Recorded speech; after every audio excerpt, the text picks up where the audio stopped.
in high school, did you know that you were, I mean, what'd you run in high school? You were like a 13.8 or 13.4. And that's pretty much in high school.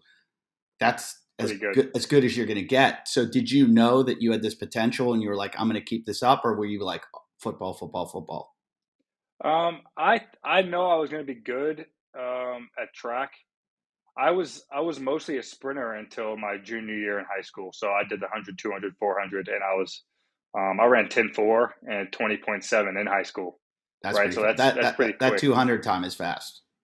Yeah, exactly. So, my coach in high school, Tim O'Neill, was like, "Hey, like the hurdles are kind of like soft in Arizona. Like there's not many people doing it. Like I think you could just go out there and kind of show up and win."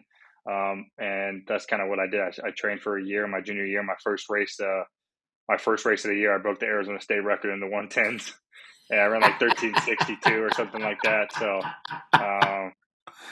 yeah, but I knew I had some potential then, right? Like, cause I was so raw, and it's funny because I look back at my career, and I've run 1284 now, and I think I probably could have run that earlier in my career just because my body hasn't really changed much. It's just it has to click.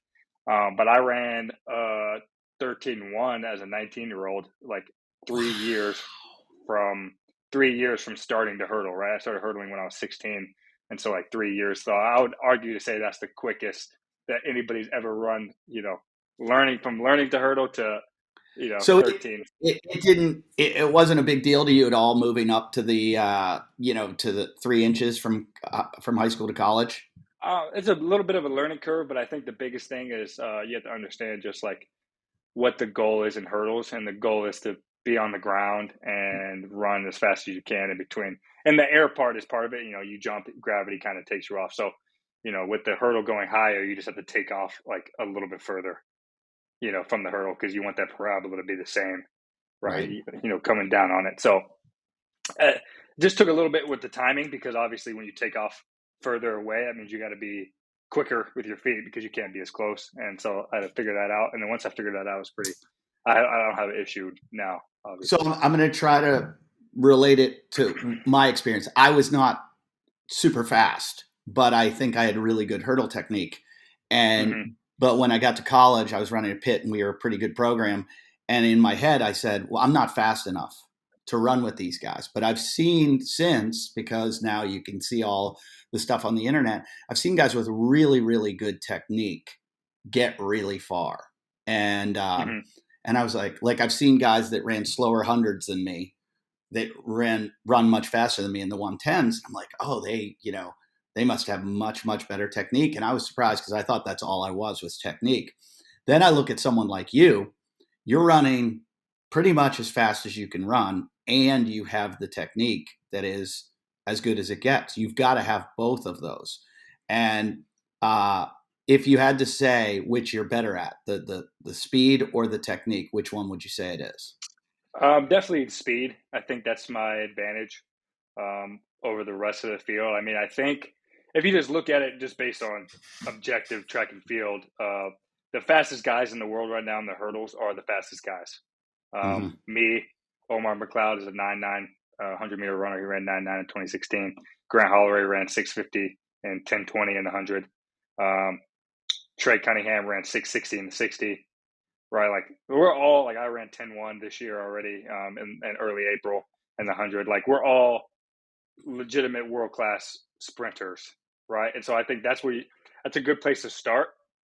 And then once you can get the technique down, then it pretty much clicks. Like you said, the technique is very important, and I think that's where a lot of the upside is for athletes like me and Grant and Trey. Like we can only get so fast because the hurdles are a set distance apart. Like you can literally only get your feet down and move so quickly and, be so far from the hurdle.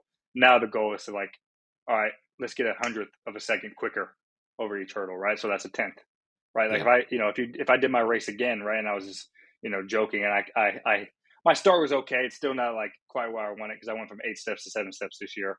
And then I hit a hurdle for your takeoff? For my start. My start, yeah. So you run a 7 I switched that this year. Wow. And that made a tremendous difference? I think for me, the main difference, it's not quite faster to hurdle one. But the good thing about it is with 7 and 8, the goal in hurdling is to accelerate through the hurdle so that you're accelerating for as long as you can in the race, which is why it looks like at the end of the race I'm pulling away. It's because I had accelerated, hurdle 2, hurdle 3, hurdle 4, hurdle 5, hurdle 6, and now I'm holding on, as opposed to, like, if you accelerate super, super early and then you try to hold on for the rest So of the wait, race. so you had to change your starting blocks then. That flip them. you couldn't have. It was that weird coming out of the blocks differently with a different leg. It is to start, but now I'm pretty comfortable with it. I started doing it in February. So February, March, April, May, June. So 5 months now. Are you practicing that. Are you a right leg or left leg lead leg? Right leg. Yeah. Did they? So yeah, that was the biggest thing. I think switching just allowed me to accelerate through hurdle 1 better, although it's not quite as fast to hurdle 1 yet. And I think eventually it will be, where I think I can still squeeze out a 500th or a tenth of a second in my start alone. Well, you answered my nerdy question, which I was going to ask, which is because there's a limited amount of steps. Like you look at someone like Usain Bolt and his record, he runs less steps than everyone else. And so if he can have that speed going, with those steps, he's obviously going to win. Well, with hurdles, there's a defined number of steps. And I didn't know guys ran, I knew 8 and 9 steps. I didn't know guys can run 7 steps. Is that common or is that just you? No, that's common now, especially the elite guys. Wow. I'd probably say 80% or 90% of the best pros are 7-step now. Just like you said. So like Usain Bolt was faster than everybody, one, because he's taller and has longer strides, so he took less steps, and he did it in the same amount of time as everybody else, right? That's the simple equation to being fast, like stride length and how fast your feet move. Yeah. And the hurdles is the same thing. If I can get my feet to move, even, within a few hundredths or a tenth of a second as fast as 8 steps with 7, and just pull a step out, it's going to be faster, right? Like it's just like, it's pretty natural. If you're taking an extra step, it's probably going to take longer. So I think that's one thing I can improve on, just over my career and keep getting better, because obviously Grant Holloway is the best starter in the world, and he's been the best starter in the world for 4 or 5 years now. And, there's a lot of good starters as well. And then, I was pretty clean in the race in New York, but, I did hurdle 5 pretty hard. And there's always, opportunity just to get a little bit more clean and to be really a little bit more aggressive off the last hurdle. Not that I wasn't aggressive, because, relaxed is fast, but, I could squeeze out a few hundreds out of there too, I think. Well, when I was running, we had a guy named Lee McRae. I don't know if you've ever heard of him. He had the world record in the 60, and he had beaten Ben Johnson a bunch of times. He's still on the boards as like one of the fastest times of all. And he played football at Pitt for a little bit. And he had finished. He was on the Olympic team. He was on the 4x100 team. I think he was the alternate. But he had supposedly the fastest start in the world. And I ran against him a few times in like alumni meets, and it was like nothing I've ever seen before, this guy's start. Mm-hmm. And it was just freakish. And it was all his start. That's why he was like a 55, 60 guy. And, but like when it came to the 100, he wasn't as fast. But there's rumors, and if you go on the internet and read about it, there's people that say that he ran faster than a 4-second 40-yard dash, and there's no, like, nobody ever taught. You really think so? I believe it. Really? There's some fast people that have never run like a 40. And I think, like you said, that Lee McRae is probably built for that type of distance. Sure. Right. He's so explosive that, like, he just has an advantage at that. Right. And he probably practiced that a ton, because that was like his, like I said earlier, distance. Like what I was good at is what we practice a lot of, because we want to improve that. I'm sure he did the same thing. Right. What'd you do at the when you tried out for the Eagles? 4.35 or something? Yeah, 4.3. Yep. Yeah, which isn't bad, actually. It's fast, but it's amazing. People always talk about a 4.40, and I'm like, you don't realize how fast that is, and how few people really, really run that. I'm like, that's world-class speed. So a 4.35, you're one of the fastest guys in the world, and you're running a 4.35. So when somebody does a 4.2 something, it's like, what just happened? Exactly. You know? No, I agree. And some of those athletes that run 4.2s, one, they're already fast, world class speed, and then two, they have really mastered that 40-yard start, right? You know, which is just a thing that track athletes we don't do as much, Right. because especially for me, I'm a hurdler, so it's a lot different than what I do. And then two, the shortest event I do is 100, so it's also a lot different. But yeah, it's so impressive. Like you said, when nothing against high school kids and stuff, because there's plenty of fast high school kids, but like, oh yeah, I run a 4.4. I'm like, okay, whatever you say. That's how I've always felt with people talking about different guys and what they're doing with their hurdles or whatever, or their 40 times. Whenever I hear it, I'm just like, no, he doesn't. No, he runs a 4.4. No, he doesn't.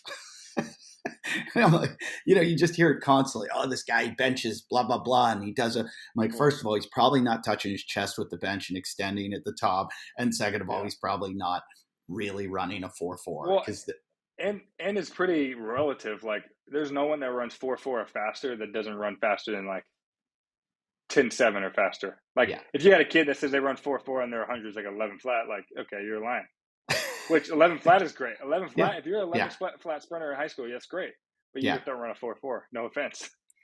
Did you run the 300 or 400 hurdles at all? I did a little bit in high school and college. Did you break those records too? I broke the Arizona State record, and I had it for a bit. And then my training partner actually in high school broke it the next year. He broke my record.